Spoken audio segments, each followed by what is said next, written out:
దేవా నా కడుపు చల్లగా, నా పిల్లలు చల్లగా ఉండేలా చూడు. నాకు ఇంకేం వద్దు. పిల్లలు పచ్చగా ఉండి, చల్లగా ఉండి చెట్టు కిందైనా బతుకుతాను. నాకు కడుపున పుట్టిన పిల్లలు మాత్రం చల్లగా చూడు తండ్రి అని అనుకునేవాడు. దేవుడు అక్కడ కూడా కొట్టాడు. ఇంకెవరికి చెప్పుకోవాలండి నేను? ఎవరికి చెప్పుకోవాలి నేను? ఏమని అడగాలి?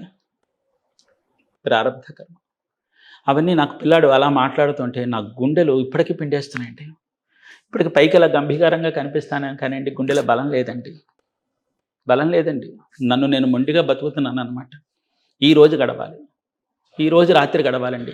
రాత్రి 9 అయిపోయిందంటే, 10 అయిపోయిందంటే నాకున్న భయం పిచ్చెక్కిపోతుందండి. నాకు మెంటలెక్కిపోతుందనమాట. ఫోన్ చూసుకుంటూ కూర్చుంటా.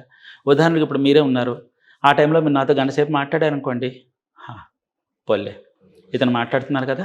ఒక గంట సేపు. తర్వాత ఆ పిల్లాడు ఫోన్ చేశాడనుకోండి. ఈ పిల్లాడితో మాట్లాడిస్తే గంట. 12 అయిపోయిందా? 11, 12, 1 గంట, 2, 5 అయిదే తెల్లారిపోతుంది. అంటే నన్ను నేను మభ్యపెట్టుకుంటూ బతుకుతున్నాననమాట. ఆ మాటలు మంచి మాటలా, చెడ్డ మాటలా, మంచోట మరొకటి ఇంక నాకు అనవసరం. నాకేంటంటే నేను చచ్చిపోవాలన్న ఆలోచన నా నుంచి రాకూడదు. కానీ ఈ పూట నాకు గడవాలి.